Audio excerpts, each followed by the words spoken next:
நீ ஆர்ட்ஸ் தானடா படிச்ச, எப்படி ஐடில வேலை பார்க்குற? எந்த டிகிரினாலும் பரவாயில்லண்ணா. சென்னையில் இருக்க எஸ்எல்ஏ ஐடி ட்ரைனிங் இன்ஸ்டியூட் தான் நான் ட்ரைனிங் எடுத்தேன். மாதம் 30,000 சம்பாதிக்கிறேன். சூப்பர்டா. For IT training and placement, contact 88707 67784.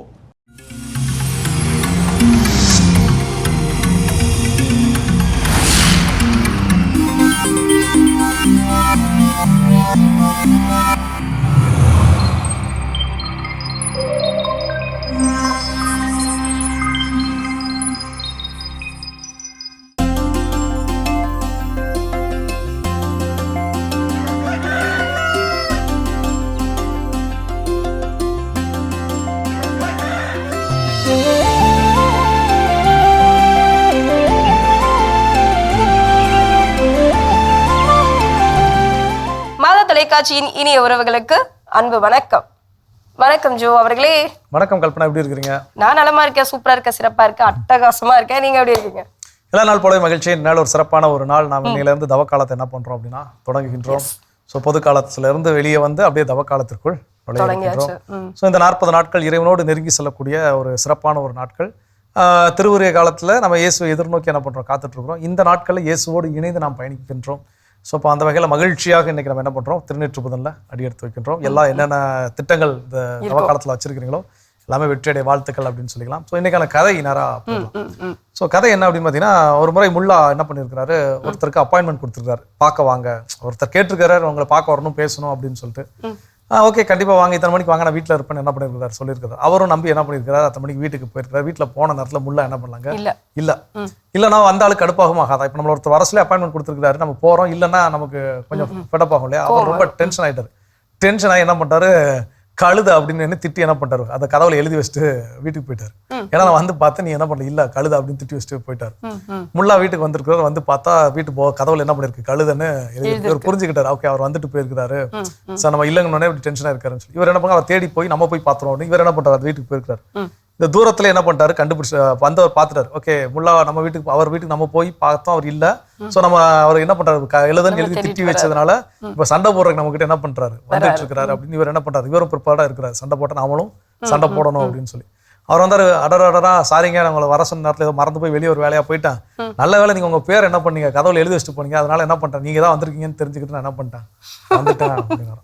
So அப்போ வாழ்க்கையில் இந்த மாதிரியான பிரச்சனைகள் எல்லா விஷயமும் நடக்கும். அது என்னென்ன பெர்ஸ்பெக்டிவ் நமக்கு ஏற்றாற் போல நம்ம எப்படி அதை மாற்றிக்கொள்கிறோம் அப்படின்னா பிரச்சனைகள் இல்லாமல் மகிழ்ச்சியாக வாழ முடியும். கண்டிப்பா ஒரு அற்புதமான சிந்தனையோடவே இந்த நாளை நம்ம ஆரம்பிக்கலாம். இப்ப ஆலய தரிசனம் பார்க்கலாம்.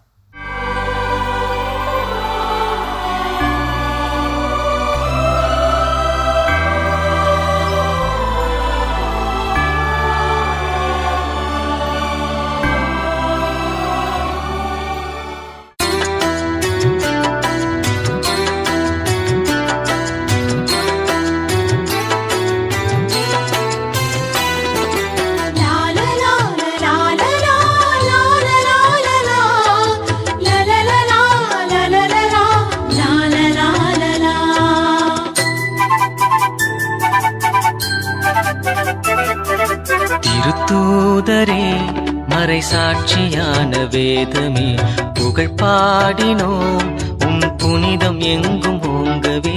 திருத்தூதரே மறை சாட்சியான வேதமே புகழ் பாடினோம், உன் புனிதம் எங்கும் ஓங்கவே. வாழ்க வாழ்க வாழ்கவே திருத்தூதர்களே, விண்ணுலகில் எங்களுக்காய் அறிந்து பேசுமே.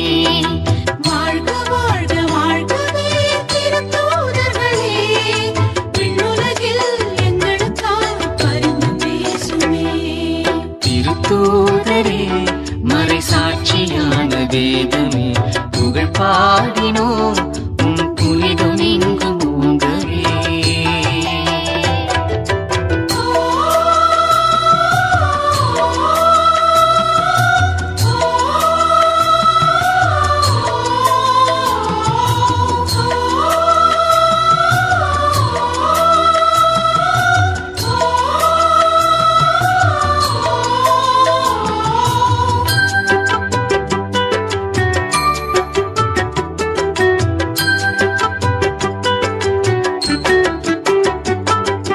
இயேசு கிறிஸ்துவின் பேரன்பின் பார்வை அழைத்திட தயக்கமின்றியே அவர் பாதை சென்ற சீடரே, தாய் திருச்சபையின் முதல் தலைவராக வீற்றிடும் பாக்கியம் கொண்ட மறை போற்றுகின்ற தூதரே, இயேசுவின் பெயரினால் புதுமை செய்த புனிதரே, இன்னல்கள் துளைத்தும் மனம் உடைபடாத பாறையே, இயேசுவின் அன்பினில் இணைந்திருந்த மகிமையே, கிறிஸ்தவம் காக்கும் பெரும் தூணான தூதரே, தலைகீழாய் சிலுவையில் அறையப்பட்டீரே, தலைவர் போல மாட்சியாய் உயிரும் தந்தீரே.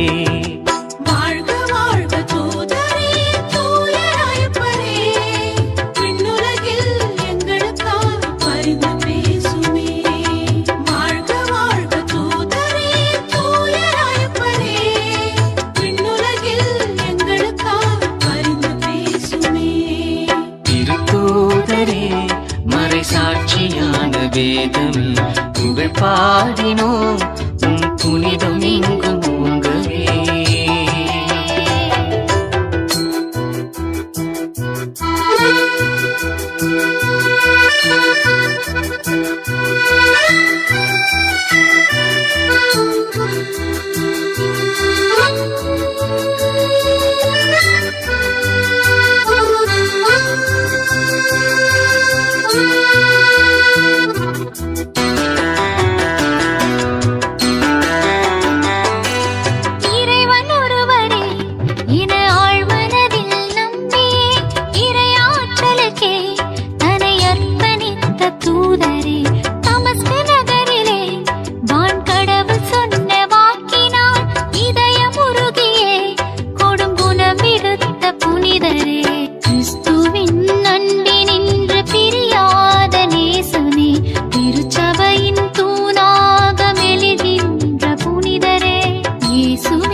வேதமே புகழ் பாடினோம் புனிதம் எங்கும் ஓங்கவே. சிறப்பான ஆலய தரிசனம் நம்ம பார்த்துட்டோம். இந்த இணைய காலை வேளையை அற்புதமா தொடங்கிட்டோம். இந்த கடல் வணக்கம் தளத்திலிருந்து இன்றைய நாள் நாம் என்ன கடத்தி கொண்டு போக போகிறோம்? ஸோ இன்னைக்கு என்ன அப்படின்னு பார்த்தீங்கன்னா, லண்டன் தவக்காலத்தை நம்ம என்ன பண்ணியிருக்கோம், தொடங்கியிருக்கிறோம். ஒருத்தல் முயற்சிகள் அப்படின்னா எல்லாரும் மேற்கொள்ள தயாராக இருப்போம். அப்போ இதில் அடியெடுத்து வைக்கக்கூடிய நான் எந்த மனநிலையோடு எப்படி நான் இந்த தவக்காலத்தில் அடியெடுத்து வைக்க வேண்டும். அப்போ முதல் விஷயம் அதில் சொல்லக்கூடிய விஷயம்னா, நம்முடைய உள்ளத்தை பரிசோதிக்க வேண்டும். உளவியலில் வந்து ஜோஹாரி விண்டோ அப்படின்னு சொல்லி ஒரு விண்டோ சொல்லுவாங்க. ஒரு ஜன்னல். அந்த ஜன்னல்லாம் நம்ம யூஸ்வலாக சின்ன பிள்ளைல வீடு வரையப்போ ஜன்னல் வரைய சொன்னாங்கன்னா ஒரு கட்டம் போட்டு அதில் நடுவில் ஒரு ப்ளஸ் போட்டோம் அப்படின்னா அப்போ அது 4 பாக்ஸாக ஆயிரும், மாறிடும். ஸோ அது போல் இந்த ஜோஹாரி விண்டோ அதே மாதிரி தான் இருக்கும். அப்போ அதில் என்ன சொல்லியிருப்பாங்கன்னா, முதல் பக்கம் முதல் அந்த பாக்ஸ் என்ன அப்படின்னா, என்னை பற்றி எல்லோருக்கும் தெரிந்தது எனக்கும் தெரிந்தது. அப்போ அந்த அதில் ஃபில் பண்ணக்கூடிய விஷயங்கள் எனக்கும் தெரிஞ்சிருக்கும், இவன் நல்லா ஆடுவான்பா நல்லா பாடுவான்பாங்கிறது மற்றவங்களுக்கும் தெரிஞ்சிருக்கும். ரெண்டாவதுல இருக்கக்கூடிய ஜன்னல்ல வந்து எனக்கு தெரிந்த விஷயங்கள் ஆனால் மற்றவருக்கு தெரியாத விஷயங்கள். அப்போ அது எனக்கு மட்டும் தெரிஞ்சிருக்கும், மற்றவங்களுக்கு என்ன பண்ணிருக்க வாய்ப்பு இல்லை, அது தெரியாத விஷயங்கள். மூணாவது ஒரு விண்டோ சொல்லுவாங்க, அது வந்து எனக்கு என்னை பத்தி பெருசா தெரிஞ்சிருக்காது, ஆனா மற்றவங்க என்கிட்ட இந்த நல்ல நல்ல பண்புகள் இருக்குது இதெல்லாம் இருக்குன்னு அவங்களுக்கு என்ன பண்ணிருக்கும் தெரிஞ்சிருக்கும். மூணாவது பாக்ஸ். நாலாவது பாக்ஸ் யாருக்குமே தெரியாது, எனக்கும் தெரியாது என்னை பற்றி, மற்றவங்களுக்கு என்னை பற்றி தெரியாது. அது மோஸ்ட்லி அது எம்டியா தான் இருக்கும், அது என்ன இருக்குங்கிறது தெரியாது. இந்த ரெண்டாவது ஜன்னல் இருக்கு பார்த்தீங்களா, ரெண்டாவது பாக்ஸ், அதுதான் கொஞ்சம் கொஞ்சம் ஆபத்தானது. ஏன்னா அது எனக்கு மட்டும்தான் தெரியும். அந்த எனக்கு மட்டும் தெரிந்த பக்கத்துல தான் நான் நல்லவனா கெட்டவனாங்கிறத என்னால் யூகிக்க முடியும். அப்போ அந்த ஜன்னல்ல போய் தட்டி தேடி நான் எப்படி இருக்கிறேன், இவ்வளவு நாள் எப்படி நான் வாழ்ந்திருக்கிறேன், ஸோ என்னுடைய வாழ்க்கை எப்படிப்பட்டதாக இருந்திருக்கிறது, மாற்றம் காண வேண்டுமா, எப்படி இந்த நிலைகள்லாம் அதில் தான் பதில் என்ன பண்ணும் கிடைக்கும். ஸோ அதை எக்ஸாமின் பண்ணணும் தவக்காலத்திற்கு நுழைவதற்கு முன்னதாக. இன்னைக்கு ஸ்டார்ட் பண்ணிட்டோம், இருந்தாலும் அதை என்ன பண்ணணும், எக்ஸாமின் பண்ணணும். ஒரு ஆராய்வு அப்படின்னு சொல்லுவாங்களே, அந்த மாதிரி நம்மளுடைய உள்ள ஆராய்வு இந்த மாதிரி எல்லாம் செய்ய வேண்டும். இன்னும் என்னென்ன இருக்குன்றதை தொடர்ந்து பேசலாம். இப்ப அடுத்த பகுதி பார்க்கலாம்.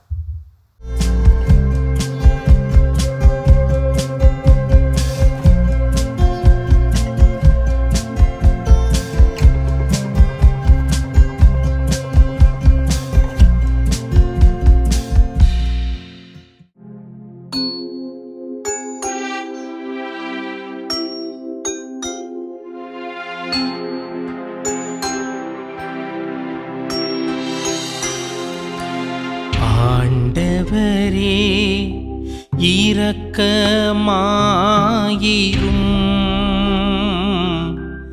ஏனெனில் நாங்கள் பாவம் செய்தோ.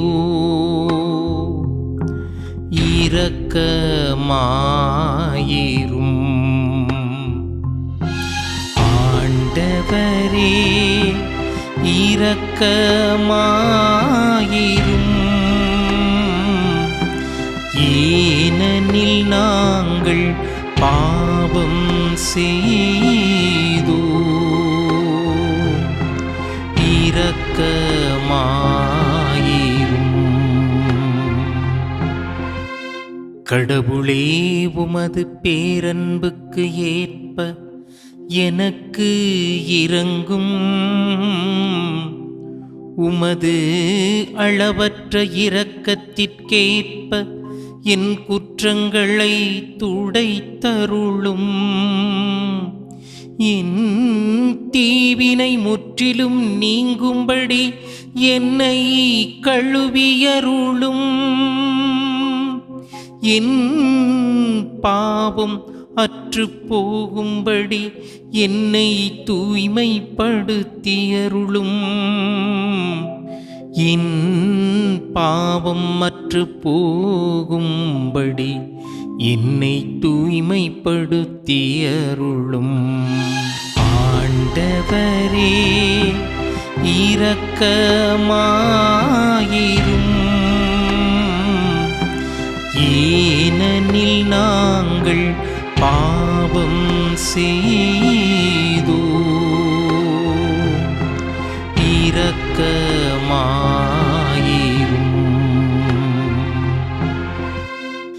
ஏனெனில் என் குற்றங்களை நான் உணர்கின்றேன், என் பாவம் எப்போதும் என் மனக்கண் முன்னே நிற்கின்றது. உமக்கெதிராக நான் பாவம் செய்தேன் இறைவா, உமக்கெதிராக நான் பாவம் செய்தேன், உன் பார்வையில் தீயது செய்தேன், உம் பார்வையில் தீயது செய்தே. ஆண்டவரே இரக்கமாயிரும், ஏனெனில் நாங்கள் பாவம் செய்தோ. இரக்கமாயிரும். இயேசுவில் பிரியமான மாதா தொலைக்காட்சி நேயர்களே, மீண்டும் ஒரு அற்புதமான ஒரு புதிய நாளில் உங்கள் அனைவரையும் சந்திப்பதிலே நான் மகிழ்ச்சி அடைகிறேன். இன்றைய நாள் விபூதி புதன், தவக்காலத்தினுடைய தொடக்கம். இந்த தவக்காலத்தினுடைய இந்த தொடக்க நாளில் நாம் தியானிக்கக்கூடிய திருப்பாடல் 51. இன்றைய நாளுக்கு ஏற்ற ஒரு திருப்பாடல்.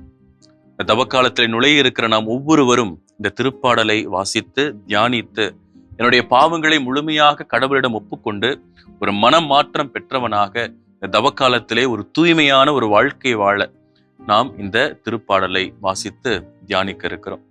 இந்த திருப்பாடல் கத்தோலிக்க திருச்சபையின் வழிபாட்டு முறையிலும் நம்முடைய ஆன்மீக வாழ்விலும் மிக மிக ஒரு முக்கியத்துவம் வாய்ந்த ஒரு திருப்பாடலாக இருக்கிறது.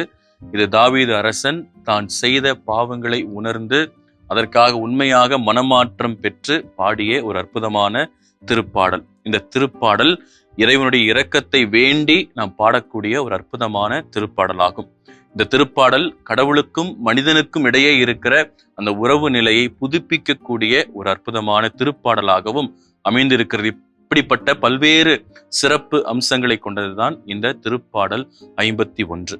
இந்த திருப்பாடலுடைய முதல் வரிகளை நாம் பார்க்கிறோம். கடவுளே, உமது பேரன்பிற்கேற்ப எனக்கு இரங்கும். நாம் எவ்வளவு பாவிகளாக இருந்தாலும் கடவுளே, உமது பேரன்பிற்கேற்ப என் மீது இரக்கம் வைத்திருளும் என்று தாவீதை போல நாம் கடவுளிடம் நம்மை ஒப்புக் கொடுக்கும் பொழுது ஆண்டவருடைய பேரன்பு நம்முடைய பாவங்களை மன்னிக்கிறது, நம்மை ஏற்றுக்கொள்கிறது. ஆண்டவர் ஒருபோதும் நம்மை தள்ளிவிட மாட்டார். நம்முடைய பாவங்களுக்கு குற்றங்களுக்கு ஏற்ப நம்மை நடத்துவதில்லை. கடவுள் நம் பாவங்களை மன்னித்து நம்மை ஏற்றுக்கொள்வதற்கு எப்பொழுதும் அவர் தயாராக இருக்கிறார். ஆனால் நாம் கடவுளிடம் முழுமையாக நம்முடைய பாவங்களை ஒப்புக்கொண்டு கடவுளுக்கு நெருங்கி வர, கடவுளுக்கும் நமக்கும் இருக்கிற அந்த உறவு நிலையை புதுப்பித்துக் கொள்ள நான் தயாராக இருக்கின்றேனா என்பதை இந்த திருப்பாடல் நம் ஒவ்வொருவரையும் சிந்திக்க இந்த நாளிலே அழைப்பு விடுக்கிறது. இரண்டாவது, உள்ளத்தின் உண்மை நிலையை தாவீது எப்படி ஒப்புக்கொண்டார் என்று பார்க்கிறோம். ஏனெனில் என்னுடைய குற்றங்களை நான் உணர்கிறேன், என் பாவம் எப்பொழுதும் என் கண்முன் நிற்கின்றது என்று தாவீது தன்னுடைய குற்றங்களை உணர்ந்து அவர் பாடுகிறார். ஒரு மனமாற்றத்தினுடைய முதல் படியே நம்முடைய குற்றங்களை ஏற்றுக்கொள்வது, நம்முடைய குற்றங்களை அறிக்கையிடுவது. ஆனால் இன்றைய நாளிலே இந்த ஒப்புரவு அருட்சாதனத்துக்கு வருகிற பொழுது நாம் பார்க்கிறோம், பல மக்கள் வெறும் உதட்டளவில் தான் பாவங்களை அறிக்கையிடுகிறார்கள்.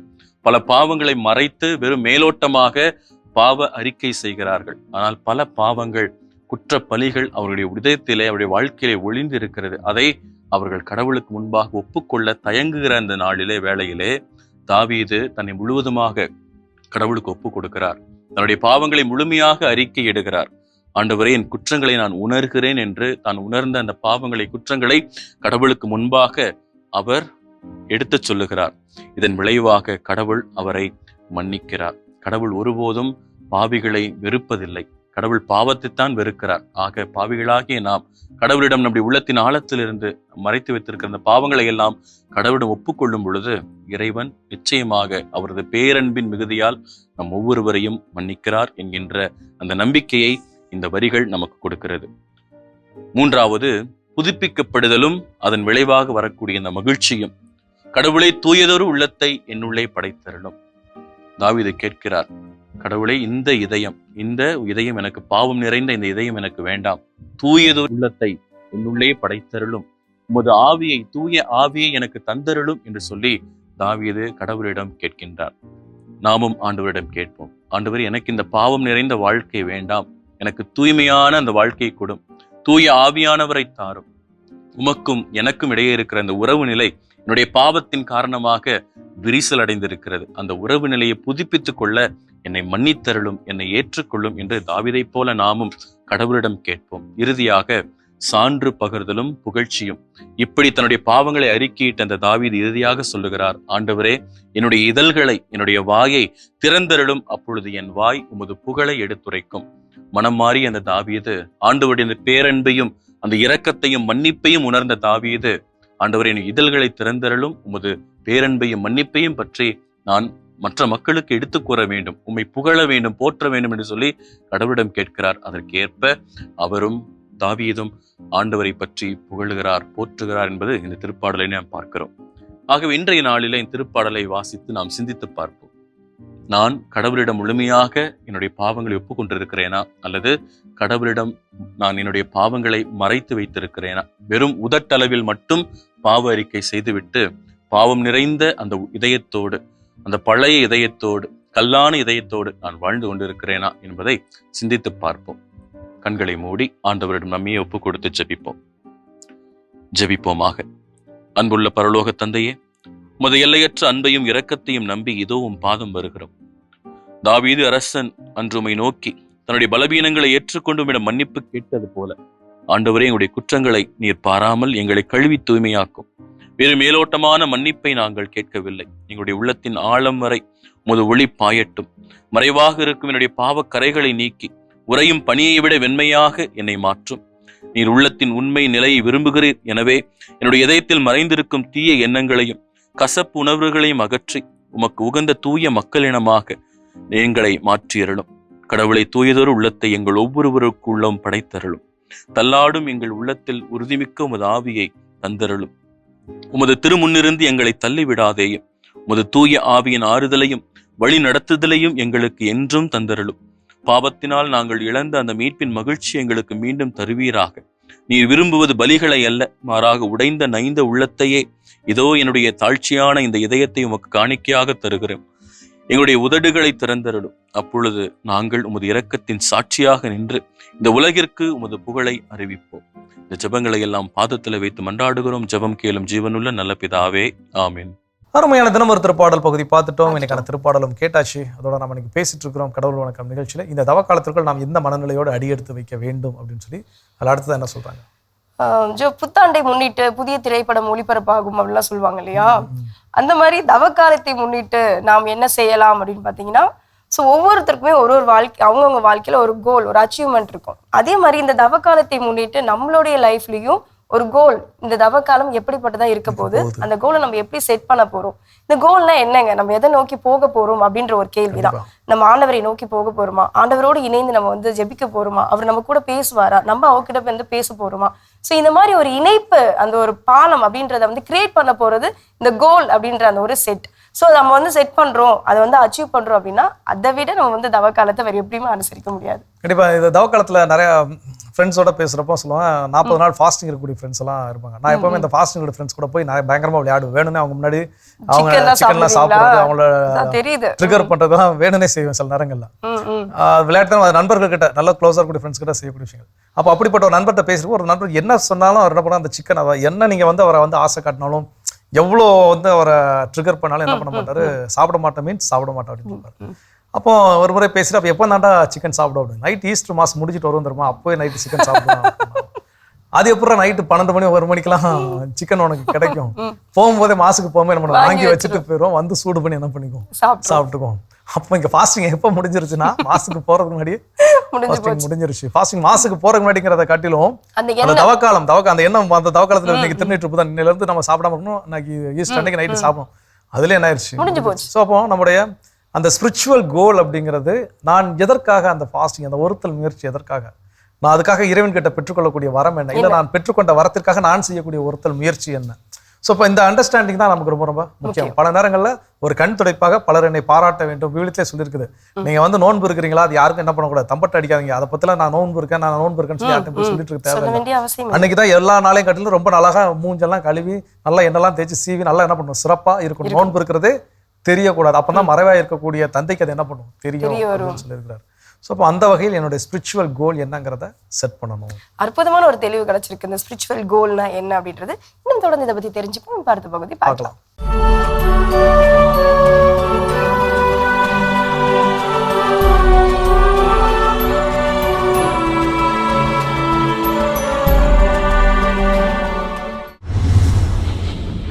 திருநீற்றுப்புதன். மனிதனே, நீ மண்ணாக இருக்கின்றாய், மண்ணுக்கே திரும்புவாய் என்பதை உணர்த்துவதற்காக தவக்கால தொடக்க தினமான இன்று குழந்தைகள் முதல் பெரியவர்கள் வரை அனைவருடைய நெற்றியிலும் ஆசீர்வதிக்கப்பட்ட திருநீரினால் சிலுவை அடையாளம் வரையப்படுகின்றது.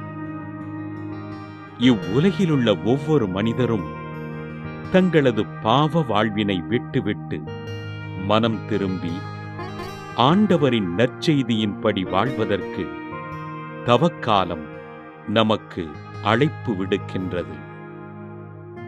ஆண்டவர் இயேசு அலகையினை வெற்றி கொள்வதற்காக 40 நாட்கள் இரவும் பகலும் நோன்பிருந்து ஜெபித்ததனை பின்பற்றி நம் ஒவ்வொருவரையும் 40 நாட்கள் பக்தியோடு ஜெபிக்க திருச்சபை நம்மை அழைக்கிறது.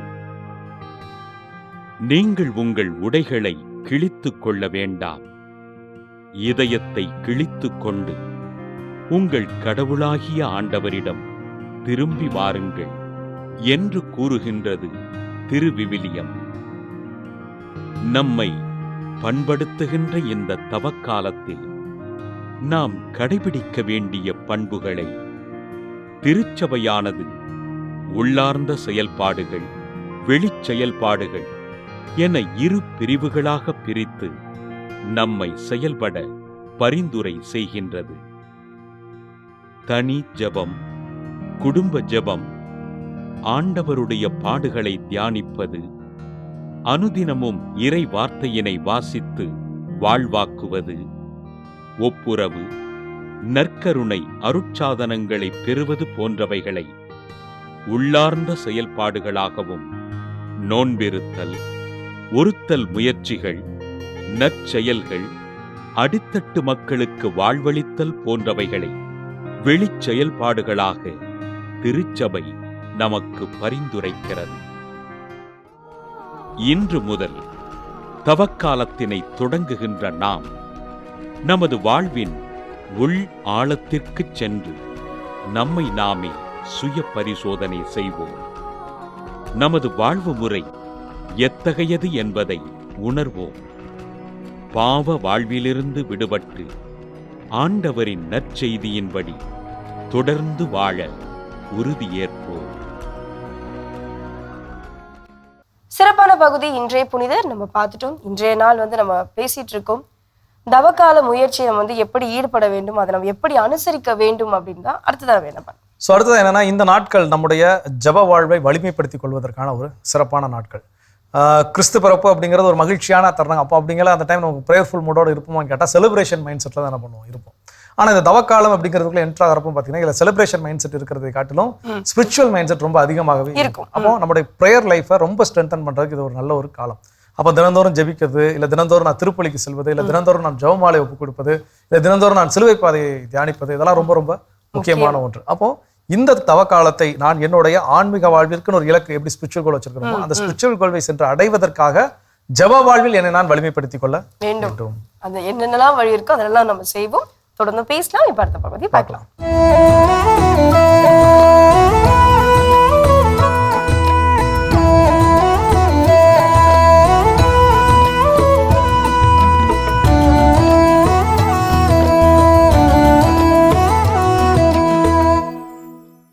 ஒரு ஊர்ல சூனா பானான்னு ஒருத்தர் இருந்தான். அதாவது சுப்பிரமணிய பாண்டியனைத்தான் சூனா பானான்னு கூப்பிட்டாங்க. அவன் ஒரு உலகமகா கெடுதல்காரன், துஷ்டன், முரடன், மூர்க்கன். மொத்தத்துல அவன் ஒரு சகலகலா சதிகாரன். கெடுதி கெடுதின்னு கேடுகட்டு வாழ்ந்த அவனுக்கு வந்துச்சு அந்திய காலம். அதாங்க கடைசி காலம். தீராத நோயினால் மரணப்படுக்கையிலே படுத்து விட்டான். மக்களுக்கு அப்பாடா சீக்கிரம் போயிடுவான் அப்படின்னு கொஞ்சம் தெம்பு வந்துச்சு. இதை தெரிஞ்சுக்கிட்ட அந்த சூனாப்பானா ஊர்க்காரங்களை கூப்பிட்டு சொன்னா, உங்களுக்கு நான் எவ்வளவோ கெடுதி செஞ்சிட்டேன், மனசு கவலையா இருக்கு, சாவறதுக்கு முன்னாடி உங்ககிட்ட என்னோட ஒரு கடைசி ஆசையை நான் சொல்லணும்.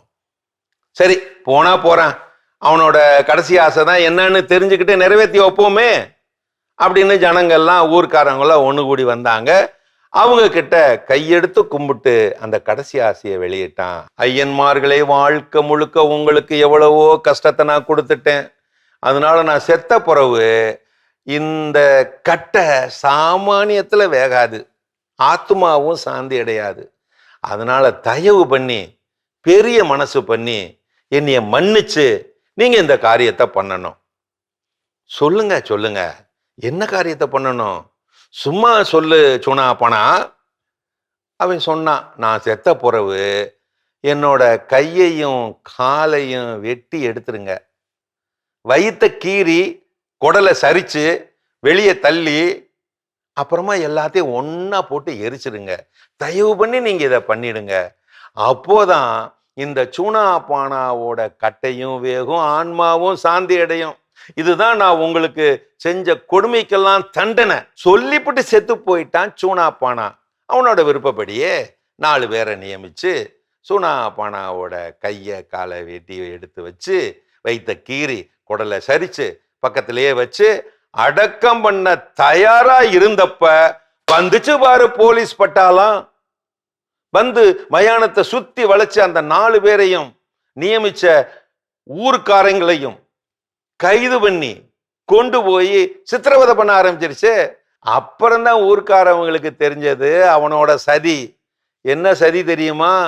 சாக போறதுக்கு முன்னாடி இந்த சூனாப்பானா பக்கத்து நகரத்து போலீஸ் ஸ்டேஷன்ல ரகசியமா ஒரு கம்ப்ளைண்ட்டை எழுதி போட்டிருக்கான்.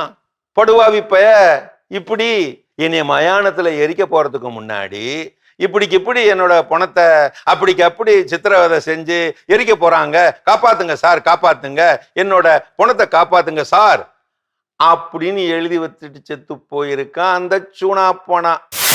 இதுதான் செத்தும் கெடுத்த சூனாப்பானா கதை. இதை விட கொடுமையான கதை ஒண்ணு இருக்குங்க, செத்தும் கெடுத்த சீதக்காரி கதை. இன்னொரு நாளைக்கு அதை சொல்றேன். இதோ ஒரு சில ஊரக சொலவடைகள். யாரடி இது? அன்னபுரம், சின்னபுரம், பரமசிவம் கொடுத்த வரம், ஆலமரம், அசந்த மரம், ஆத்தா வச்ச மரம்னு சொல்றவ இன்னொருத்தி. கீரை விட, ஆமை விட, ஓட்ட விட நான் சொல்ல போறேன் இப்ப சொலவட. கூட வந்த பெருச்சாளி கூடைய தூக்கிட்டு ஆடிச்சான், சேர்ந்து வந்த பெருச்சாளி செருப்பை தூக்கிட்டு ஆடிச்சான். விடுவாளா இன்னொருத்தி? வித்தாரக்கல்லி விறகடிக்க போனாலாம், கத்தாழ முள்ளு கொத்தோட வந்துச்சான். அடுத்தவ கிளம்பிட்டா. பூவுள்ள மங்கையாம், பொன்கொடியாம், பெருங்குடியாம், போன இடமெல்லாம் செருப்படியாம். பக்தா இன்னொருத்து குண்டா இருக்கிற பொம்பளை பருக்க பதம் கேட்டுச்சான், பன்னருவா சொகுசு கேட்டுச்சான்.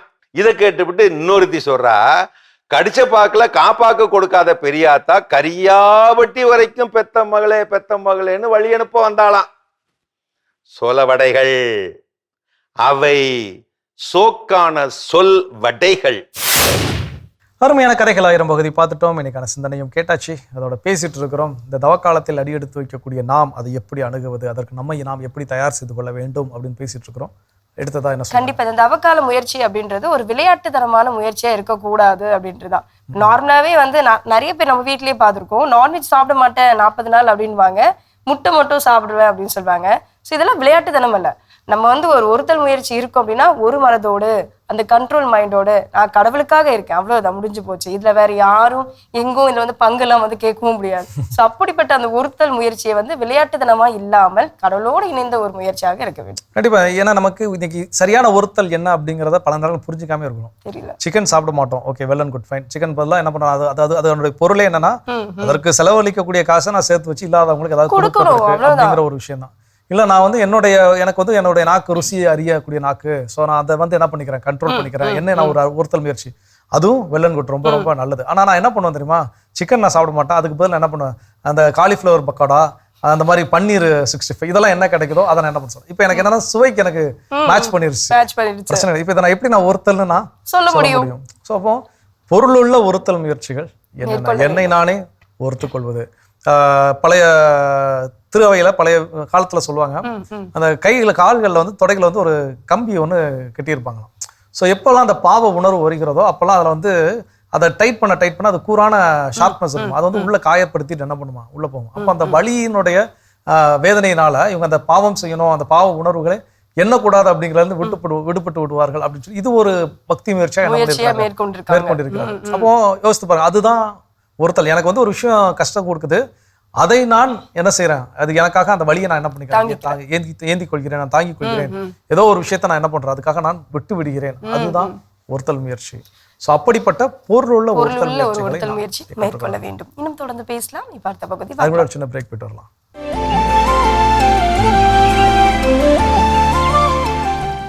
நிகழ்ச்சிக்குள் உங்களை மீண்டும் வரவேற்கிறோம். நீங்கள் பார்த்து கொண்டிருப்பது மாதா தொலைக்காட்சியின் கடவுள் வணக்கம். ஜோ, சொல்லுங்க. தவக்கால முயற்சியை நாம் எப்படி ஈடுபட வேண்டும், அதை நம்ம எப்படி மேற்கொள்ள வேண்டும் தான் பேசிட்டு இருக்கோம். அடுத்ததான் என்ன பண்ணணும்? ஸோ அடுத்ததா செய்யக்கூடிய விஷயம் என்னன்னா, இந்த தவக்காலம் நாம் வந்து மன்னிப்பு கேட்டு மீண்டும் ஒன்றிணைவதற்கான ஒரு காலம். அது இறைவனோடு மட்டுமல்ல, நாம் சக மனிதர்களோடும் தான். இத்தனை வருஷம் நாங்கள் பேசாமல் இருக்கோம், இத்தனை வருஷம் நாங்கள் பகையா இருக்கிறோம், ஆனால் நான் ஃபாஸ்டிங் இருக்கிறேன், நான் டெய்லி ப்ரேயர் பண்ணுறேன் அப்படின்னா அதில் எந்த பலனும் இருக்குமான்னு கேட்டால் எனக்கு தெரியல. ஏன்னா நான் என் உள்ளுக்குள்ள அவ்வளோ விஷயத்த என்ன பண்ணிருக்கேன் வச்சிருக்கேன். சில பேரை பற்றி நான் ஒரு வெறுப்புணர்வு வைத்திருக்கிறேன், சில பேரை பற்றி ஒரு காழ்ப்புணர்ச்சி வைத்திருக்கிறேன், பகை உணர்வு உள்ள வச்சிருக்கேன், பழி உணர்வு, பழி வாங்கின உணர்வெல்லாம் உள்ள வச்சிருக்கேன். இதை வச்சுட்டு நான் தினந்தோறும் நான் திருப்பலிக்கு சென்றாலோ நன்மை வாங்கினாலோ இல்லை எல்லா விதமான பக்தி முயற்சிகளும் நான் ஈடுபடுத்தி கொண்டாலும் அது வந்து கடவுளுக்கு வந்து என்னன்னா நமக்கு தெரியும், நமக்கு உள்ளத்துல எனக்கு என்ன இருக்குங்கிறத சக மனிதர்கள் நம்ம மற்றவங்களுக்கு தெரியாம இருக்கலாம். ஆனா கடவுளுக்கு என்னுடைய உள்ளத்துல நான் என்ன எண்ணங்களை எண்ணுகிறேன், எப்படி இருக்கிறேங்கிறது அவருக்கு என்ன பண்ணும் தெரியும். அப்போ இவ்வளவு விஷயத்த நான் உள்ள வச்சுட்டு வெளிப்படையாக ஒரு பகட்டுத்தனமாக நான் அப்படி இருந்தேன் அப்படின்னா அந்த ஒருத்தல் முயற்சி நிச்சயமாக கைகூடுமா, நான் கேட்ட விஷயம் எனக்கு கிடைக்குமா, இல்லை அது பொருள் உள்ள வண்ணம் இருக்குமான்னு கேட்டால் நிச்சயமாக அது இருப்பதற்கான வாய்ப்புகள் இல்லை. அப்போ அந்த நிலையில் நான் யார் யார்கிட்டலாம் முரண்பட்டு நிற்கின்றனோ அதெல்லாம் ஒருவேளை மன்னிப்பு கேட்டு என்னால் திருத்திக் கொள்ளணும் அப்படின்னா அதற்கு இந்த காலத்தை என்ன பண்ணணும், பயன்படுத்திக் கொள்ள வேண்டும். மன்னிப்பு கேட்பது, மீண்டும் அந்த உறவை புதுப்பித்துக் கொள்வது, மீண்டும் நல் உறவுக்குள் இணைவது, இல்லை சில நேரங்களில் நாம மன்னிப்பு கேட்பது போல நம்ம கிட்ட சிலர் மன்னிப்பு கேட்டாங்கன்னா அந்த மன்னிப்பை கொடுப்பது, அதெல்லாம் இந்த தவக்காலத்தில் செய்ய வேண்டும் அப்படிங்கிற ஒரு மனநிலையோடு நாம் அடியெடுத்து வைக்க வேண்டும். இன்னும் எப்படியெல்லாம் அடியெடுத்து வைக்கலாம்ன்றதை தொடர்ந்து பேசலாம். இப்போ அடுத்த பற்றி பார்க்கலாம்.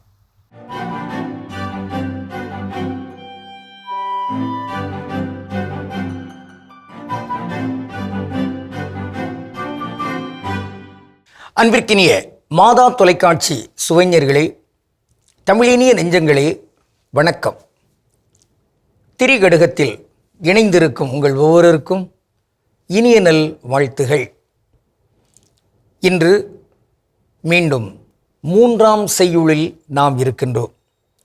அறியாமையால் வரும் கேடுகள் என 3 நல் ஆதனார் குறிப்பிடுகிறார். கல்லார்க்கு இனாய் ஒழுகலும், கால் கொண்ட இல்லாளை கோலால் புடைத்தலும், இல்லம் சிறியாரை கொண்டு புகழும், இம்மூன்றும் அறியாமையால் வரும் கேடு. இன்று கால் கொண்ட இல்லாளை கோலால் புடைத்தல் என்ற செய்தினை நாம் பார்க்கின்றோம். கால் கொண்ட என்ன பொருள்? நாம் உண்கின்ற ஒரு கனி உண்டு, அது என்ன? கொய்யாப்பழம் சொல்றாங்க பாருங்க. கொய்யா என்கிற அந்த சொல் பிரசீலியன் மொழியை சார்ந்தது. தமிழில் அதற்கு என்ன பொருள் சொல்கிறாங்கன்னா காழ்பழம், காழ்ப்பு பழம். அதான் கால் கொண்ட, கால் கொண்ட உறுதி கொண்ட. அது இன்னைக்கு சர்க்கரை நோய் உள்ளவங்க கூட அதை உறுதியாக சாப்பிடலாம் அப்படிங்கிற அளவுக்கு அந்த காழ்பழத்தினுடைய அந்த மேன்மை. ஆக கால் கொண்ட இல்லாளை கோல் கொண்டு புடைத்தல், கம்பால் அடித்தல். பாரதிதாசன் சொல்வார், நாய்க்கு வேண்டுமாம் கம்பு. அதான் ஒரு நேரத்தில் ஒரு புலிக்கு அந்த மிருக காட்சி சாலையில் ஒருத்தர் கீழே விழுந்ததுனால அது அப்படியே அதை கொல்லுது. இங்கே எல்லாரும் பார்த்துட்டு இருக்காங்க.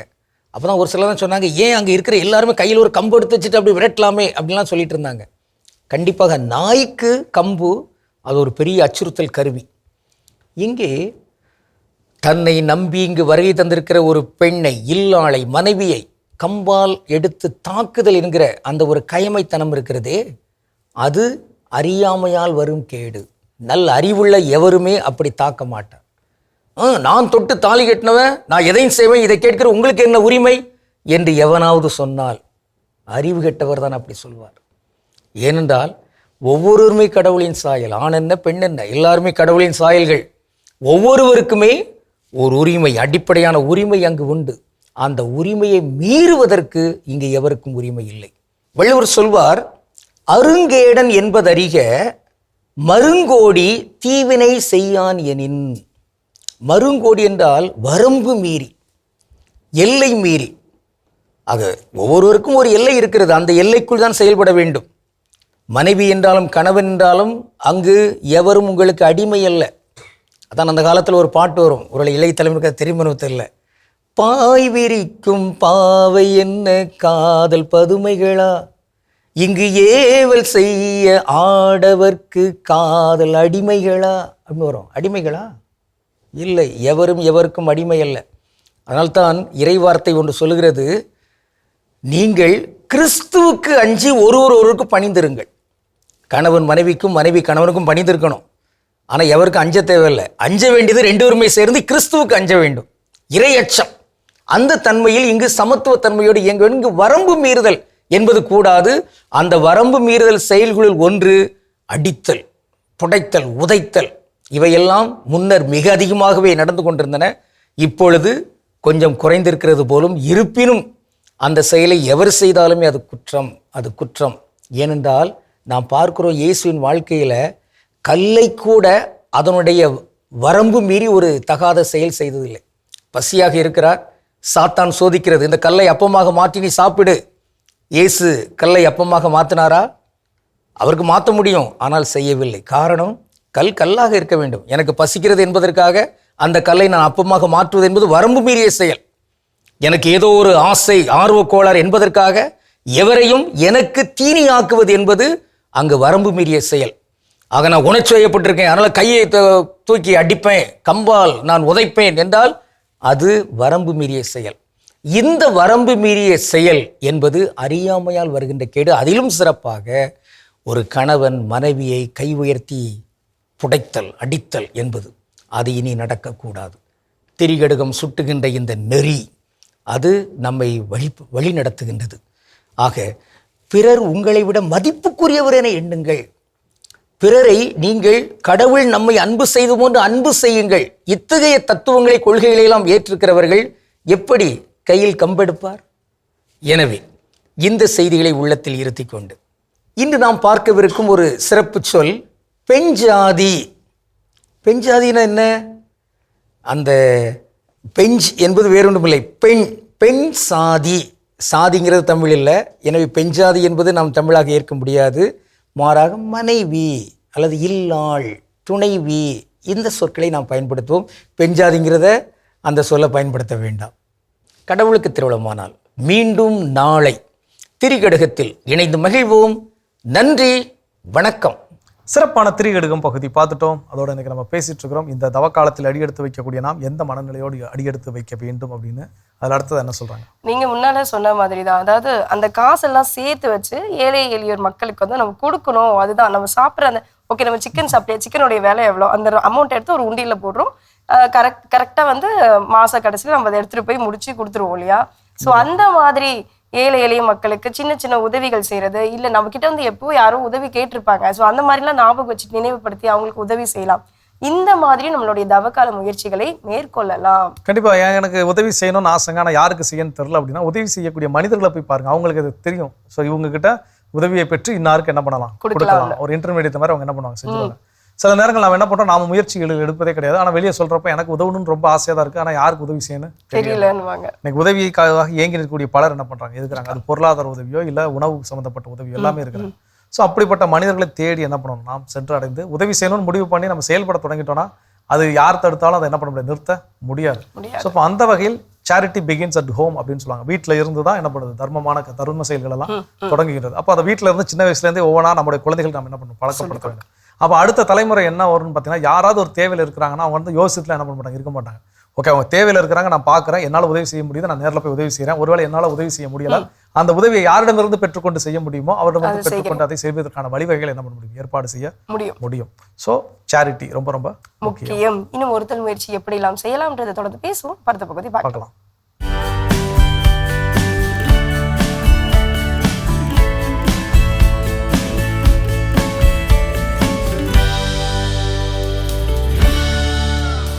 யாரோ உங்களை பின்தொடர்வதாக எண்ணுகின்றீர்களா?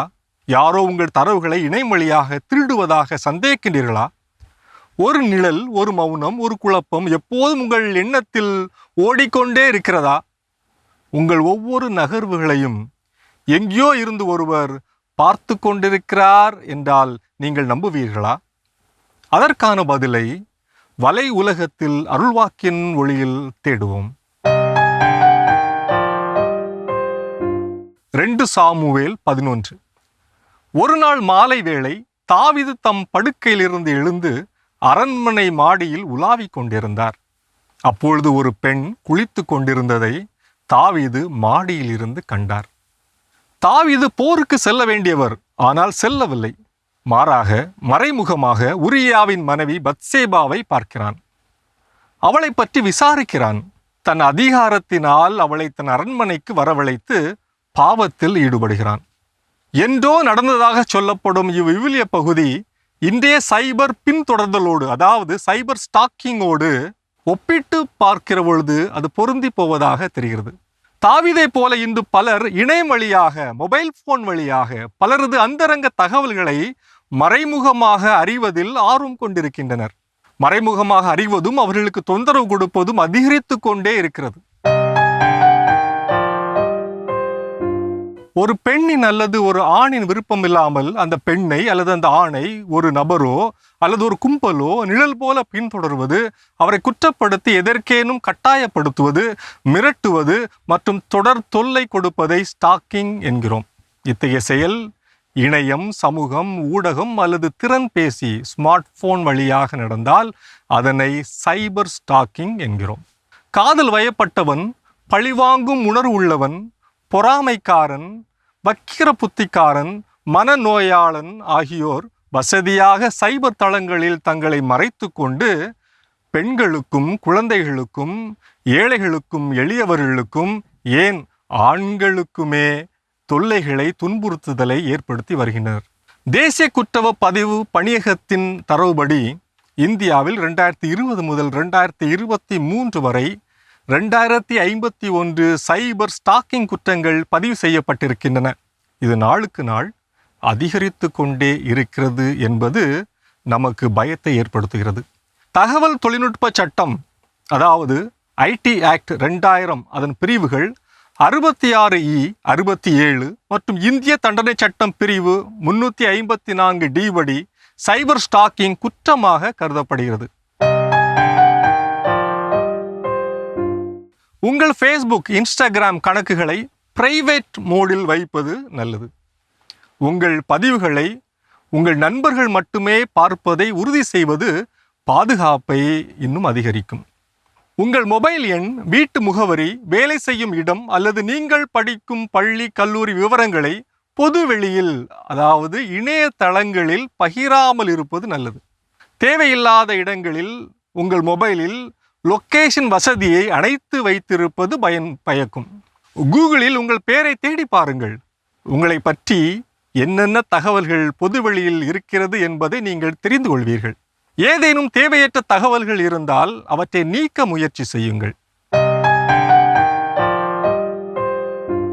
2 சாமுவேல் நூலில் தாவீதின் செயல் ஒரு தற்செயலானதாக இருக்கலாம்.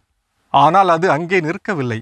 மிரட்டல், அடுத்தது துன்புறுத்துதல், அடுத்ததாக கொலை செய்தல் என குற்ற செயல் நீண்டு கொண்டே போனது. தாவீதின் அரண்மனை மாடி உலாவல் இன்று இணைய உலாவலாக காலத்திற்கேற்ப மாறியிருக்கிறது.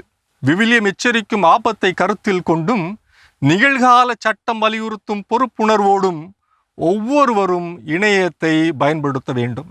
யாரோ ஒருவருடைய கண்காணிப்பு, யாரோ ஒருவருடைய தொடர் துரத்தல், யாரோ ஒருவருடைய தொடர் மிரட்டல் நம் மகிழ்ச்சியான வாழ்க்கையை மாற்றாமல் இருக்க இன்றே விழிப்புடன் செயல்படுவோம். இது வலை உலகம் 360 டிகிரி டிஜிட்டல் உலகிற்கான உங்கள் அகராதி. சிறப்பான பகுதி வலை உலகம் 360. ஜோ, இன்றைய நாள் தவக்கால முயற்சி எப்படி அனுசரிக்க வேண்டும் அப்படின்னு சொல்லிட்டு நம்ம பேசிட்டு இருக்கோம். அடுத்தது நம்ம எப்படி அனுசரிக்கணும்? ஸோ அடுத்ததா அதுக்கு அடியெடுத்து வைப்பதற்கு முன் நாம எப்படி தயார் செய்து கொள்ள வேண்டும் அப்படின்னு பார்த்தீங்கன்னா, நிச்சயமாக கவனச்சிதறல்கள், டிஸ்ட்ராக்ஷன்ஸ் நிச்சயமா இருக்கும். இப்போ நான் ஏற்கனவே சொன்ன மாதிரி என் ஃப்ரெண்ட்ஸ் கிட்டலாம் பயங்கரமா கவனச்சிதறல் ஏற்படுத்தும் பண்ணோம். அது நல்லா இருக்கும். இது அந்த மாதிரி எல்லாம் செஞ்சீங்கன்னு வச்சுக்கோங்க, எங்க வீட்டுல பெரியவங்க என்ன சொல்லுவாங்க, நீ வந்து பாரு பாவத்திற்குரிய செயலை செய்யற அப்படின்னு சொல்லுவாங்க. கண்டிப்பா எங்க வீட்டுல எதாவது சொல்லுவாங்க. நம்ம நண்பர்கள்ட்ட விளையாட்டா செய்யக்கூடிய விஷயங்கள், அதோட சீரியஸ்னஸ் நமக்கு தெரியும் இல்லையா? அதை எந்த அளவுக்கு விளையாட்டா இருக்கணுமோ அந்த அளவுக்கு அது விளையாட்டா இருக்கும். ஸோ அப்போ அந்த கவனச்சிதறல்கள் இங்க வந்து நமக்கு இருக்குங்கிறத நம்ம ஃபர்ஸ்ட் மைண்ட்ல உணர்ந்து ஏற்றுக்கொள்ள வேண்டும். ஏன்னா எல்லாருமே வந்து எல்லாரும் வலிமையானவர்கள் ரொம்ப அப்படிலாம் சொல்லுவோம். நம்மளும் வலு அற்றவர்கள் தான். சில விஷயத்துல நாமளும் என்ன பண்ணுவோம், விழத்தான் செய்வோம். அப்போ எதுல நான் விழுகிறேன், எப்போ நான் சிலர் பார்த்தீங்கன்னா ஃபாஸ்டிங் கரெக்டாக அந்த திருநீட்டு முதல்ல ஸ்டார்ட் பண்ணுவாங்க. அப்புறம் 1 வாரம் 2 வாரம் மேனேஜ் பண்ணுவாங்க. ஒரு 2 வாரம் கழிச்சு பார்த்தா இல்லை என்னால் இருக்க முடியல, அதனால என்ன பண்ணிட்டேன், சாப்பிட ஆரம்பிச்சிட்டேன் அப்படின்னு சொல்லக்கூடிய விஷயங்கள். அப்போ எங்க எனக்கு பாயிண்ட் அது எது வரைக்கும் என்னால் கொண்டு போக முடியாது. அப்போ இந்த மாதிரியான டிஸ்ட்ராக்ஷன்ஸை நான் தெரிஞ்சுக்கிட்டேன்னா, இந்த தவக்காலத்தை நான் பக்தியோடு நான் அணுகின்ற பொழுது, என்னுடைய ஸ்பிரிச்சுவல் இலக்கை நோக்கி நான் பயணிக்கின்ற பொழுது எதெல்லாம் எனக்கு தடையா இருக்குதோ அதெல்லாம் நான் முன்னக்கட்டியே தெரிஞ்சு வச்சுக்கிட்டேன்னா, அந்த தடைகள் வருகின்ற பொழுது அதை எப்படி கடந்து செல்வது, அதற்கான திட்டமிடுதலோடு நம்மளால் நம்ம கடந்து போக முடியும். கண்டிப்பா இது ஒரு அற்புதமான தெளிவு. இன்னும் தொடர்ந்து பேசலாம். அடுத்த பகுதி பார்க்கலாம்.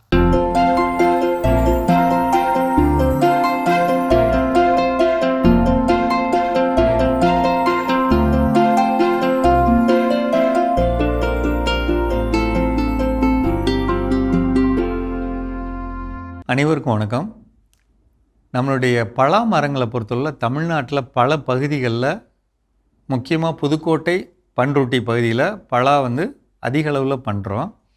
அது இல்லாத மற்ற பகுதிகள்லேயும், உதாரணத்துக்கு திண்டுக்கல், நாமக்கல், விருதுநகர், தென்காசி, ஒரு வகைக்கு கன்னியாகுமரி, இந்த பகுதியிலெல்லாம் நம்ம பலா மரங்கள் வச்சுருக்கோம். போன வருடம் நம்ம பார்த்த ஒரு முக்கியமான விஷயம் என்னென்னா, நம்மகிட்ட என்ன பழம் வரப்போகுது அப்படிங்கிறத முன்கூட்டியே ஆய்வு செஞ்சு விவசாயிகள் தனியாகவோ அல்லது கூட்டமைப்பாகவோ இணைஞ்சு அந்த பொருளை அருகாமையில் இருக்கக்கூடிய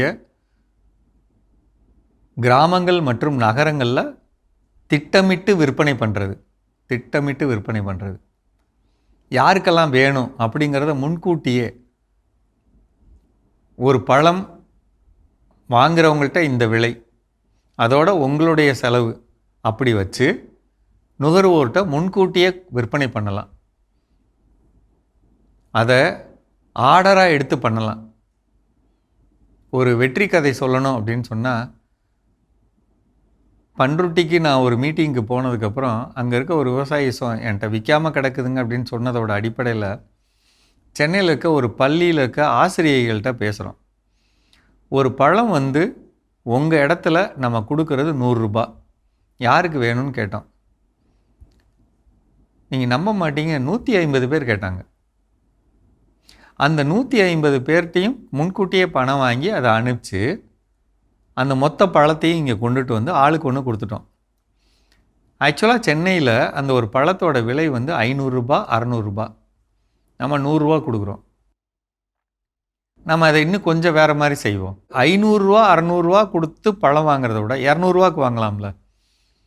அப்போ இந்த விவசாயிக்கும் பணம் கூடுதலாக கிடைக்கும், இடையில திட்டமிட்டு விற்பனை பண்ணுறவங்களுக்கும் கூட பணம் கிடைக்க வாய்ப்பு இருக்குது. ஒரு குழுவாக இணைஞ்சு நடத்துகிறப்ப அந்த குழுவுக்கு பணம் கிடைக்க வாய்ப்பு இருக்குது. இதில் என்ன நம்ம செய்யணும், ஏன் இந்த பதிவை நான் இப்போ சொல்கிறேன்னா, முன்கூட்டி திட்டமிடணும், யாருக்கு வேணும் அப்படிங்கிறத கேட்கணும். எத்தனையோ ஆன்லைன் ஆப்பெல்லாம் இருக்குது. அந்த ஆன்லைன் ஆப்பில் நீங்கள் அதை போட்டு விடலாம், யாருக்கெல்லாம் இந்த வருஷம் பழம் கிடைக்கும், பழம் வேணும். அதுக்கு முன்னாடி நீங்கள் அந்த பழங்களோட வகைகளை தெரிஞ்சுக்கணும். ஏன்னா இப்போ உதாரணத்துக்குங்க பிரிக்ஸுன்னு சொல்ல, BRIX, பிரிக்ஸுங்கிறது என்ன அப்படின்னா சர்க்கரையோட அளவு.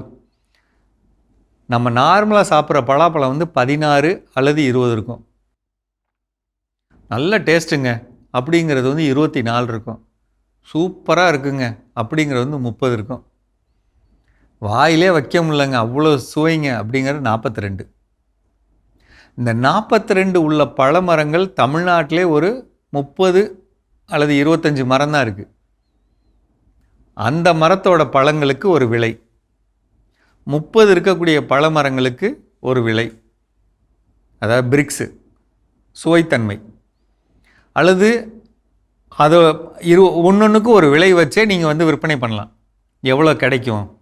அதை இப்போவே திட்டமிட்டு கெமிக்கலில் வளர்க்காமல் இயற்கை முறையில் வளர்க்குறப்ப, முக்கியமாக அறந்தாங்கி, புதுக்கோட்டை, கரம்பக்குடி, ஆலங்குடி அந்த பகுதியில் விற்பனை பண்ணாமல் கடந்து எத்தனை கீழே குப்பையில் போட்டோம். முன்கூட்டி திட்டமிடுங்க. பக்கத்தில் இருக்க திருச்சியில் விற்பனை பண்ணலாம், திருச்சிக்கு கிடைக்கல அந்த பழம். ஏன் பழம் கிடைக்கல? பழம் வந்து அறுவடையாகி உங்கள்கிட்ட வந்ததுக்கப்புறம் நீங்கள் ஆளை தேடுறீங்க. நான் என்ன சொல்கிறேன், வர்றதுக்கு முன்னாடி ஆளை தேடுங்க. மணப்பாறையில் இருக்கவங்களும் வாங்குவாங்கல்ல, அவங்களுக்கு அந்த பலாப்பழம் கிடைக்கூடாதா? அவங்களுக்கு என்ன பிரச்சனைன்னா, பழத்தை தூக்கிட்டு போக முடியாது. ஒரு பையில் 10 ஆப்பிள் பழத்தை போட்டு போயிடலாம், பலாப்பழத்தை தூக்கிட்டு போக முடியாது. அப்போ கொடுக்கணும்னா திட்டமிடணும், யாருக்கு வேணுங்கிறத சொல்லி விற்பனை பண்ணால் இந்த வருஷம் பழத்தோட விற்பனையை சிறப்பாக்கலாம். மீண்டும் சந்திப்போம்.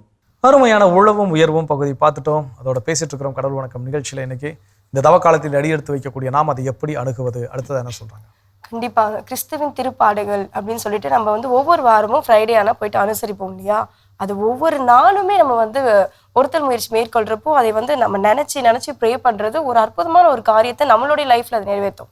என்ன, அவர் எதுக்காக சாட்டை அடி வாங்கினார், அவர் எதுக்காக முள்முடி சூட்டப்பட்டாரு, இந்த ஒரு சின்ன இன்சிடென்ட்டை நம்ம நினைச்சு பார்க்குறப்போ, அதை அப்படியே நம்ம இமேஜின் பண்றப்போ ஆட்டோமேட்டிக்கா நம்மளுடைய கண் வந்து கண்டிப்பா கண்ணீர் வரும். வராதவங்க அப்படின்னு சொல்லிட்டு யாருமே கிடையாது. அதை சின்ன காரியங்கள் அவர் நமக்காக தானே செஞ்சார் அப்படின்னு நினைச்சு பார்த்தாலே போதும். அப்படிப்பட்ட காரியங்கள் எதுக்காக அவர் செஞ்சாரோ அந்த நல்ல காரியங்களை நம்ம செய்ய ஆரம்பிப்போம். கண்டிப்பா. ஏன்னா இது ரொம்ப தவ காலத்துல வெள்ளிக்கிழமைகள் மட்டும் சிலுவை பாதை மட்டுமல்ல, எப்போதெல்லாம் வாய்ப்பு கிடைக்கிறதோ அப்போதெல்லாம் சிலுவை பாதையும் இயேசுவின் பாடுகளையும் தியானித்து அதற்கு நம்முடைய பாடுகளோடு ஒப்பு கொடுத்து நானும் ஒரு சுமக்கக்கூடிய சிலுவையை சுமப்பதற்கான வலிமையை எனக்கு இறைவா அப்படின்னு கேட்டு பெற்றுக்கொள்ளலாம். நிச்சயமாக வலிமையாக நம்மளால் என்ன பண்ண முடியும், அதை கடந்து செல்ல முடியும், பெற்றுக்கொள்ள முடியும். சிறப்பு. இன்னும் இது போல வேற என்ன விஷயம் இருக்குங்கிறத தொடர்ந்து பேசுவோம்.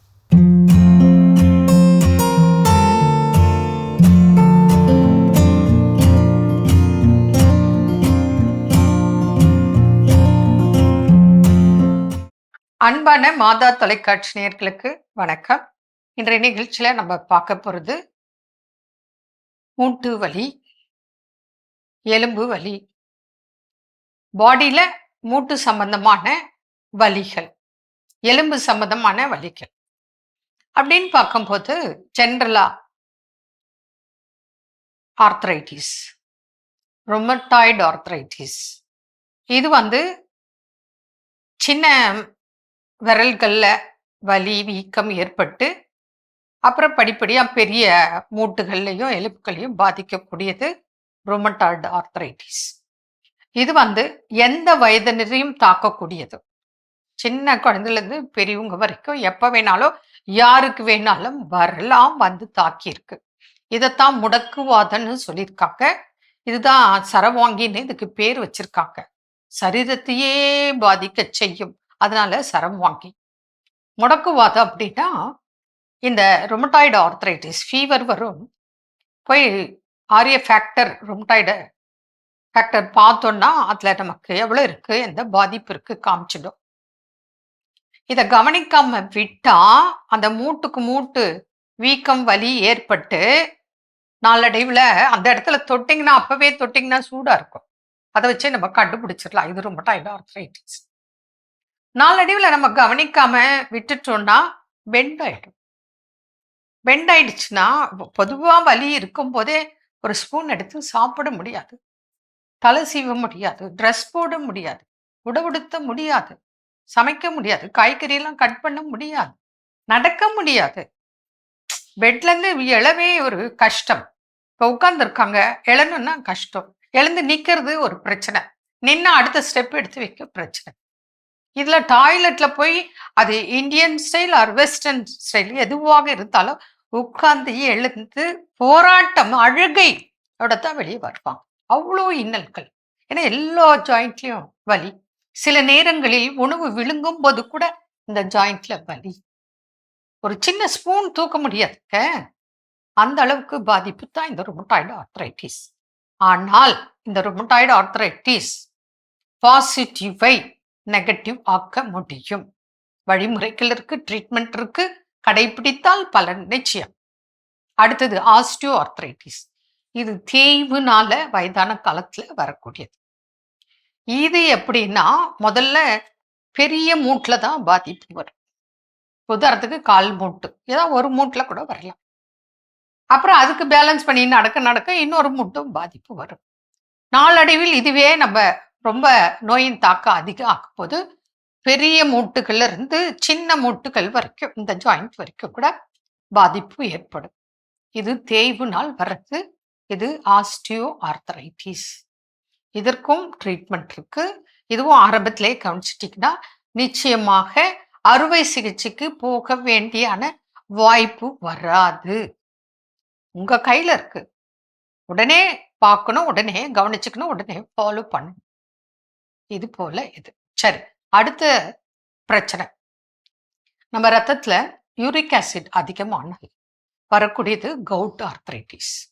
அது மூட்டுல எலும்புக்கு மேல ஸ்கின்னுக்கு அடியில கிறிஸ்டல் ஃபார்ம்ல உட்காரும். இது யூரிக் ஆசிட். அப்போ எப்படி வலி இருக்கும்னா கத்தியில குத்துவது போல், துப்பாக்கியில ஷூட் பண்ணுவது போல், ஊசியில் குத்துவது போல் வலி ஏற்படும். இது யூரிக் ஆசிட்னால கவுட் ஆர்த்ரைட்டிஸ். இதற்கும் சிகிச்சை உண்டு, உணவு கட்டுப்பாடு உண்டு. கரெக்டாக ஃபாலோ பண்ணால் யூரிக் ஆசிட் லெவல் கண்ட்ரோல் கொண்டு வர முடியும். இதை கண்ட்ரோல் பண்ணலன்னா நமக்கு சிறுநீரக பாதிப்பு, யூரியா கிரியேட்டினைனும் அதிகமாகக்கூடிய வாய்ப்பு இருக்கு. இதாச்சு. அடுத்தது சோரியாட்டிக் ஆர்த்ரைட்டிஸ். சோரியாசிஸும் மூட்டு வலியும் இருக்கும் ஒரே நபருக்கு. ஸ்கின் ப்ராப்ளமும் இருக்கும், மூட்டு வலி இருக்கும். அப்போ அந்த ஜாயிண்ட்ல ஸ்கின் ப்ராப்ளம் வந்துருச்சுன்னு வச்சுக்கோங்க, விரைவில் குணம் ஆகாது அந்த ஸ்கின் ப்ராப்ளம். ஏன்னா இப்போ இங்க உதாரணத்துக்கு இங்க வருது, நம்ம நீட்டுறோம் அடக்குறோம், அப்போ அதுவே கட்ஸ் வர்றதுக்கு வாய்ப்புண்டு. அப்போ விரைவில் குணம் ஆகாது. கூட டயட்டு ஃபாலோ பண்ணும். மூட்டு வலிக்கும் எடுக்கணும், இது சோரியாசிஸ்க்கும் டயட் இருக்கணும், ரெண்டுத்துக்கும் மெடிசன் எடுக்கணும். டென்ஷனும் ஆகக்கூடாது. சோரியாசிஸ் கூட குணமாயிடும், டென்ஷன் ஆனீங்க திரும்பி வரும். அதனால டென்ஷன் ஆகக்கூடாது. இப்போ 2 வருஷம் 5 வருஷம் உங்களுக்கு சோரியாசிஸ் ட்ரீட்மெண்ட் எடுத்து சரியாயிடுச்சு, 5 வருஷம் ஆச்சு குணமாயி, டென்ஷன் ஆனீங்க 5ஆவது வருஷம் வரும், வராதுன்னு சொல்ல முடியாது. அதனால நம்ம தான் டென்ஷன் ஆக்காம உணவு கட்டுப்பாடு, உடற்பயிற்சி எல்லாம் எடுத்து நம்மளே குணமாக்கி கொள்ள வேண்டும். அப்போ இது மாத்திரம் இல்லை, கழுத்து வலி, இடுப்பு வலி, செர்விக்கல் ப்ராப்ளம், லம்பார் ப்ராப்ளம், இது வேற இருக்கு.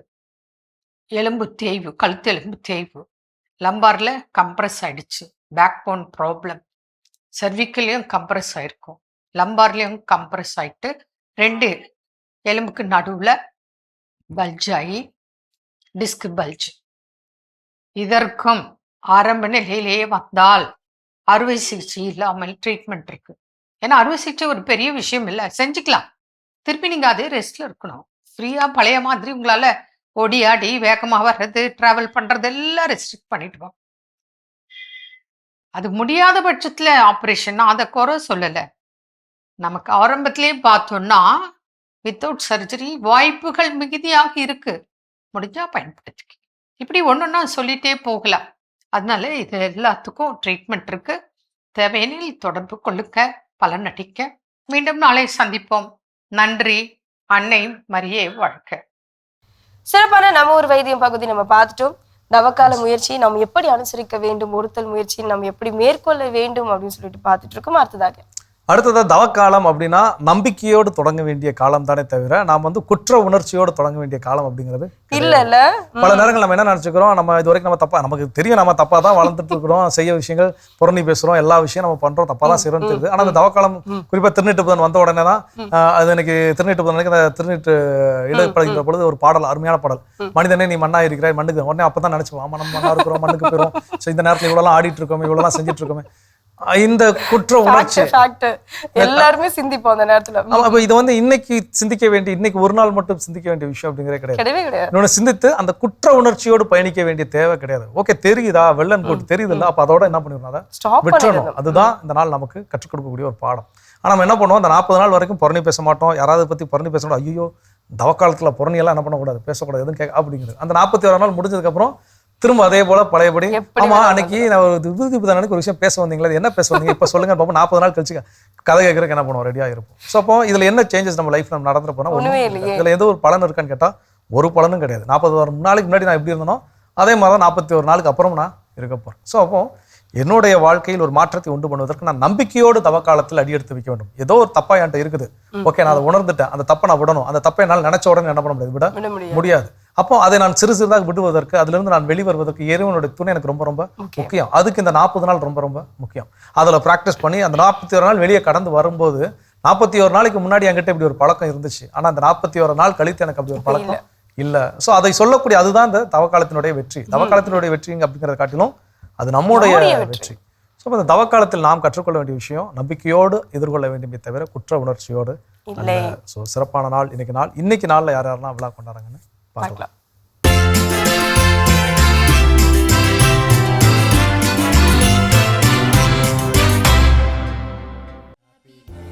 மரிய ஷாரும் டென்னிஸ் இன்று தனது பிறந்த நாளினை கொண்டாடுகிறார்.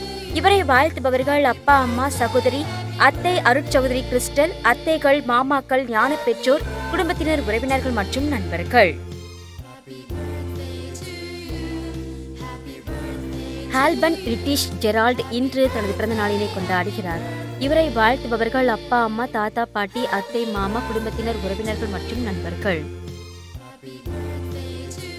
சிறப்பான விழாக்களும் நம்ம பார்த்துட்டோம். இன்று நாள் யாரெல்லாம் விழா கொண்டாடுறாங்களோ அவங்க எல்லோருக்கும் நம்மளுடைய வாழ்த்துக்களை தெரிவிச்சுக்கலாம். அது மட்டும் இல்லாம அவங்களுக்கான சிறப்பான இறையாசிர் காத்துட்டு இருக்கு, பார்க்கலாம்.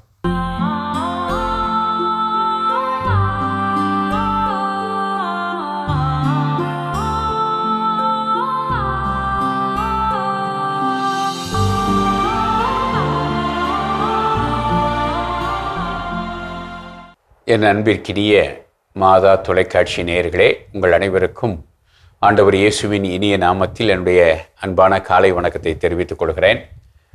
இன்றைய இறைவார்த்தை எசையா நூல் 54 திருவசனம் 4.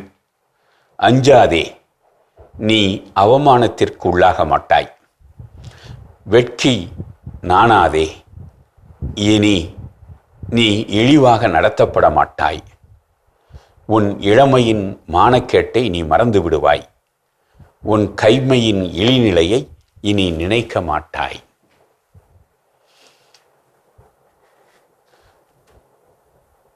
எசையா 54:4 எனக்கு தனிப்பட்ட முறையிலே கொடுக்கப்பட்ட ஒரு அருள்வாக்காக நான் கருதுகிறேன். 40 வருடங்களுக்கு முன்பாக குறுப்பட்டத்திற்கு முன்பாக நான் நின்ற பொழுது என்னிடம் ஒரு சிறிய கலக்கம் இருந்தது. குறுமட பயிற்சி வாழ்விலே 10 ஆண்டுகளும் நல்ல குருமானவன் என்று பெயர் பெற்றவன் தான். இருப்பினும் ஒரு கலக்கம் இருந்தது. குருத்துவ நிலை அடைவதற்கு முன்பாக எல்லோரும் ஒரு குருவை சர்வகலா வல்லவனாக எதிர்பார்க்கிறார்களே, அது சாத்தியமா? அப்படி பல்வேறு முயற்சிகளில் ஈடுபடுகிற பொழுது துன்பங்கள் வரலாம், துயரங்கள் வரலாம், ஏற்றுக்கொள்ளலாம். ஆனால் அவமானம் வந்துவிடக்கூடாதே என்று நான் ஜபத்திலே ஜபித்தேன். அப்பொழுது எனக்கு கொடுக்கப்பட்ட வாக்கு இதுதான்: நீ ஒரு காலம் அவமானத்திற்கு உள்ளாக மாட்டாய். 40 ஆண்டுகள் குருவாக, 2 ஆண்டுகள் ஆயராக, இந்த 40 ஆண்டுகளிலே கடவுள் அவர் கொடுத்த வாக்குறுதியை நிறைவேற்றியிருக்கிறார். என்னை ஒரு காலம் அவமானத்திற்கு உள்ளாக அவர் அனுமதித்ததில்லை. அவமானம்தான் மிகப்பெரிய ஒரு சாபம். அவமானம் நம்முடைய ஆளுமையை அழித்துவிடும். நோய், துன்பம், துயரம் எல்லாம் வெற்றி கொள்ளப்படலாம். ஆனால் அவமானம்தான் ஒரு உளவியல் நோயாக வந்து தாக்குகிறது. ஆனால் அதிலிருந்து நாம் காப்பாற்றப்படுகிறோம் என்றால் அது மிகப்பெரிய ஆசீர். மன்றாடுவோம். ஆண்டவரே, நீ அவமானத்திற்கு உள்ளாக மாட்டாய் என்று தனிப்பட்ட சில நபர்களுக்கு மட்டுமல்ல, உம்முடைய பிள்ளைகள் அனைவருக்கும், அன்று இஸ்ராயேல் குலத்தவர் முழுமைக்கும் நீர் கொடுத்த ஒரு ஆசீர்வாதமாகும். நாங்களும் எதிரிகள் முன் வெட்கக்கேட்டிற்கு ஆளாகாதபடி நீர் காத்து வருகிற கிருபைக்காக நன்றி கூறுகிறோம். தொடர்ந்து எங்களை அவமானத்திற்குள்ளாகாமல் நாங்கள் இருக்கவும் வாழவும், அந்த ஆசீர்வாதத்தை இறுதி வரை நாங்கள் பெற்றுக்கொள்ளவும் எங்களுக்கு கிருபை புரிவீராக. எங்கள் ஆண்டவராகிய கிறிஸ்து வழியாக உம்மை மன்றாடுகிறோம். ஆமென். எல்லாம் உள்ள இறைவன், தந்தை, மகன், தூய ஆவியார் உங்களை ஆசீர்வதிப்பாராக. ஆமென். மிகச்சிறப்பு நம்ம அன்பாயரோட இறையாசிரியர் நம் அனைவருக்கும் நிறைவாக கிடைச்சிருக்குது. இந்த மகிழ்ச்சியோடு இன்றைய நாளில் கற்றுக்கொண்ட ஒரு சிறப்பான பாடம். இந்த தவக்காலத்தில் அடி எடுத்து வைக்கக்கூடிய நாம் அதை எப்படி அணுக வேண்டும் அப்படின்னு சொல்லி இந்த தயாரிப்போடு அணுகுகின்ற பொழுது நிச்சயமாக நமக்குள்ள ஒரு புதிய மாற்றம், நல்ல மாற்றம் கண்டிப்பாக நிகழும் அப்படிங்கிற எந்த ஐயமும் இல்லை. ஸோ கடவுளுக்கு நன்றி சொல்லி இன்னைக்கு நம்ம நிகழ்ச்சி நிறைவு செஞ்சதுனால இனி தொடங்கலாம். அன்பானவர்களே, இறைவனை நெருங்கி செல்வோம், இன்பமாக வாழ்வோம், மகிழ்ந்திருப்போம் என்ற இந்த சிந்தனையோடு இன்றைய கடவுள் வணக்கம் நிகழ்ச்சியை நாங்கள் நிறைவு செய்கிறோம். இந்த நாள் இனிய நாளாக அமைய மாதா தொலைக்காட்சியின் வாழ்த்துக்களும் ஜபங்களும். மீண்டும் உங்களை கடவுள் வணக்கம் நிகழ்ச்சியில் சந்திக்கும் வரை உங்களிடமிருந்து விடைபெறுகின்றோம். இயேசுவுக்கே புகழ். மரியே வாழ்க. நீ ஆர்ட்ஸ் தானடா படிச்ச, எப்படி ஐடில வேலை பாக்குற? எந்த டிகிரினாலும் பரவாயில்லண்ணா. சென்னையில் இருக்க எஸ்எல்ஏ ஐடி ட்ரைனிங் இன்ஸ்டியூட் தான் நான் ட்ரைனிங் எடுத்தேன். மாசம் 30,000 சம்பாதிக்கிறேன். சூப்பர்டா. For IT training and placement, contact 8870767784.